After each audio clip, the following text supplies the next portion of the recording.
No, el escenario internacional es clave. Argentina tiene problemas gravísimos, que tiene déficit gemelos, que es el déficit fiscal y el déficit de avanza de pagos.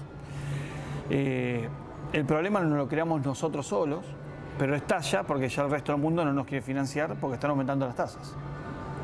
Están aumentando las tasas en Estados Unidos y eso hace que los capitales vuelvan a Estados Unidos. O sea, no hay otra explicación. Generalmente las crisis estallan, se producen por cuestiones fiscales y el gatillo es que cambie el escenario internacional. Acá volvió a ocurrir exactamente lo mismo. La última que querés, si hablamos de una mini crisis, que no fue una gran crisis, fue la de final del 2008, principio del 2009. La gatilló la caída de la soja en el mundo. Pero era porque nosotros ya teníamos los problemas propios. Esto está ocurriendo exactamente lo mismo. Tenemos déficit gemelo de 15 puntos del PBI. Es importantísimo. Y lo gatilla que Estados Unidos está aumentando la tasa. Sí, sin temor podemos decir que el gradualismo ya fracasó. Se acabó el gradualismo. Para tener gradualismo necesitas que no hayan olas. ¿Sí? Que políticamente no tengas una oposición fuerte y te permita hacer el gradualismo, que el escenario internacional te siga financiando los déficits abultados que tenés y puedas hacer gradualismo. Hoy la realidad es que ni siquiera el gradualismo fue tal, porque vos fuiste eliminando subsidios, pero aumentaste gasto social, que no vamos a discutir que esté bien o esté mal, pero aumentaste gasto social y se dispararon los intereses de la deuda. Entonces, la línea final del resultado fiscal era la misma.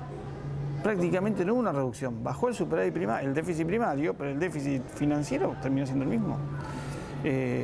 Entonces, ya el gradualismo ya tenía el acta de función firmada. Porque diferente hubiera sido la situación si vos bajabas el déficit fiscal consolidado, que era de 9 puntos del PBI en 2 años, al 6. Bajó de 9 puntos de PBI a 8,3, o sea, es el mismo. Faltaba ver quién prendía la mecha. Bueno, la mecha la terminó prendiendo la Reserva Federal en Estados Unidos aumentando la tasa. Y la salida de este tipo de problemas no siempre son salidas económicas. Muchas veces, y en Argentina sobre todo, esta salida tienen más que ver con lo político que con lo económico, porque en nuestro país es uno de las grandes particularidades que tenemos, es que no todos queremos lo mismo para la República Argentina, y cuando alguien va por un camino, la oposición siempre va por el camino contrario y dinamita constantemente para que no se consiga eso. El contexto político ayuda porque crea inestabilidad, pero medidas económicas de fondo tiene que haber porque tiene los déficits. Ahora, acá viene lo más feo, ¿no? ¿Cómo se solucionan siempre los problemas deficitarios en Argentina? Digo siempre, no hay una sola excepción, devaluando. Porque vos cuando devaluás generás impuesto inflacionario. Ese impuesto inflacionario es que vendés bienes y servicios más caros, por más que vendas menos, facturás más, con lo cual pagás más IVA y pagás más ingresos brutos.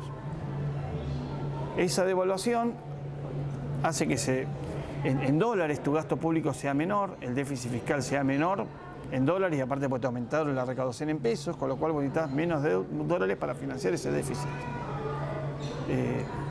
Y se licúa, digamos, el rojo fiscal. Eso ha ocurrido siempre en Argentina y es lo que estamos viendo que está ocurriendo ahora. Creo que lo peor todavía no vino. Un dólar a 23, como está cotizando en estos días, no sirve para licuar ese déficit. Se necesita un dólar. No quiero tirar números que parezcan números al azar porque termina siendo futurología, pero para empezar a hablar necesitamos un dólar en torno a 27 para empezar a licuar el déficit. Y eso es para empezar a hablar, con eso no lo licuamos. Pero con eso volvemos a los valores de fin del 2015. Creo que si uno se pone a ahondar y se pone a pensar y dice, bueno,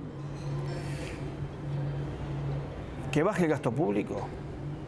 Y cuando uno se pone a pensar, no digo en mi caso, digo a nivel de la comunidad empresaria, y cuando hablo de comunidad empresaria, hablo también hasta del pequeño comercio, del kiosco, ¿sí? Que baje el gasto público y empezás a ver que un gasto público fundamental y que está totalmente sobredimensionado es la mano de obra, el recurso humano. Y ahí ya pensás 2 veces si querés que baje el gasto público. Porque toda esa mano de obra que quedaría sin trabajo no la absorbe el sector privado. Entonces, al fin y al cabo, terminan siendo menos consumidores. Me caen las ventas. Y la absorción del sector privado de toda esa gente que está de más en el sector público, porque convengamos que es una fábrica de ñoquis el Estado. Y no hablo a nivel nacional, hablo a nivel nacional, provincial y municipal. Es una fábrica de ñoquis. El día que vos reducís toda esa masa de personal, va a pasar muchísimo tiempo para que el sector privado la absorba. Entonces caes en un nuevo nivel de ventas que durante varios años va a ser mucho más bajo que el nivel de ventas actual. Entonces nadie quiere estar dispuesto a pagar ese costo tampoco. Entonces, si no querés bajar ese costo, tenés que bancar el costo fiscal. Si no querés bancar el costo fiscal y querés igualmente hacer una reforma fiscal de que te elimine la presión impositiva, bueno, ¿a qué tipo de cambio? Porque por algún lado, digamos, tiene que haber una válvula de escape. Y siempre tiene que haber una válvula de escape. Y la otra válvula de escape es generar mayor cantidad de producción, mayor nivel de inversión productiva. Ahora, ahí empieza a haber un círculo donde para que haya más inversión productiva, mayor niveles de producción, es necesario las garantías que tenga el sector productivo para disponer de esa plata en la inversión necesaria para generar mucho más trabajo. Que ahí volvemos al inicio, digamos. Si no vas por el lado cambiario, tenés que generar inversiones. Para generar inversiones tenés que tener tasas de interés bajas, en dólares. Tenemos tasas de interés altas. Si hoy hubiera financiamiento en dólares, que hoy no lo hay, nos estaríamos endeudando al 13, el Estado, una empresa al 15/16. Bueno, cualquier empresa al exterior, cruzamos el charco, vamos a Uruguay, una empresa uruguaya, hoy se está endeudando al 6. Entonces, ¿cómo puede hacer una empresa láctea nuestra para competir con Conaprole, por ejemplo? Si Conaprole se financia a la mitad. Pasa a ser muy difícil, muy difícil. Y Argentina no nos caracterizamos porque haya una abundancia en inversiones privadas. Tampoco estoy diciendo que esté mal, que esté bien, no estoy juzgando la actitud, ¿no? Porque vivimos en crisis constantes. Vivimos en crisis constantes, que te arregla todo el tipo de cambio. Entonces, si te soluciona todo el tipo de cambio por una X cantidad de tiempo, ¿para qué voy a hacer inversiones que me terminen bajando el costo? Más allá de lo que pasa, lo que son inversiones que a veces son chicas pero muy importantes en automatización de procesos. Ahí sí habría que hacer inversiones. Argentina tiene la industria argentina tiene muchos procesos tan semi-automatizados y hay muchísimo para bajar en este aspecto. Tiene máquinas viejas que tiene un consumo calórico tanto de gas como de electricidad mucho más alto que en otros países. Que no lo notamos en los últimos 10 años porque la luz y el gas era barato, pero ahora cuando empieza a aumentar, ahí se va a notar el peso. Pero después pensar en aumentar los volúmenes de producción, inversiones para ir a ese volumen de producción mucho más alto, pensando en exportar más. ¿Con qué fundamentos exportar más? ¿Por cuánto tiempo? La Argentina tampoco se destaca por ser un país, dejemos de lado porque no tenemos reformas de fondo estructurales para decir vamos a ser un país exportador, pues no existen. Entonces, lo más a mano que tenés es el tipo de cambio. La Argentina no se destaca por ser un país que un día tiene un tipo de cambio alto y después lo empezamos a defender a capa y espada, pensando en el sector exportador.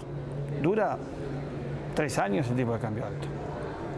Y que exporte el campo no sirve, porque la Argentina lo que necesita es exportar manufacturas, sean de origen agropecuario o de origen industrial, pero manufacturas. Nosotros exportamos productos primarios. La principal exportación de la Argentina es producto primario. Y una de las grandes promesas que ha hecho siempre el gobierno nacional es el famoso segundo semestre que nunca llegó. Le preguntamos a Morales, ¿va a haber segundo semestre en este 2018? No. Ya desde el vamos, la Argentina, casi el 75% de la economía la mueven los consumidores. Estamos a la vuelta de la esquina, que empiece junio, o sea que termine el primer semestre y arranque el segundo. La confianza del consumidor está por el piso.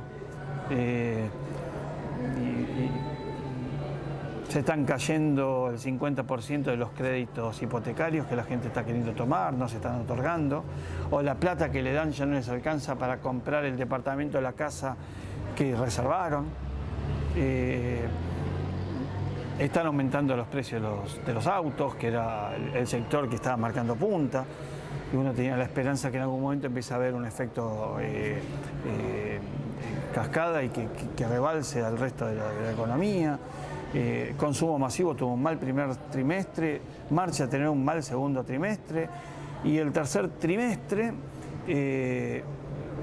los aumentos salariales, todos los que se pactaron se quedaron cortos, pues se pactaron aumentos salariales promedio del 15%, y se van a renegociar cuando se supere la pauta inflacionaria del 15%, que estamos cerquita, se supere, pero ese vamos a renegociarlo te implica un mes el que lo vamos a renegociar, 1 o 2 meses más que se cierra la negociación, y recién el tercer o cuarto mes se paga ese aumento salarial. Ahí tuviste 2-3 meses del comienzo del segundo semestre que vas a vivir con salarios viejos. Las ventas van a seguir por el piso. Lo veo bastante feo. Por Más, ahora es Revista y ya está en los kioscos de toda la provincia.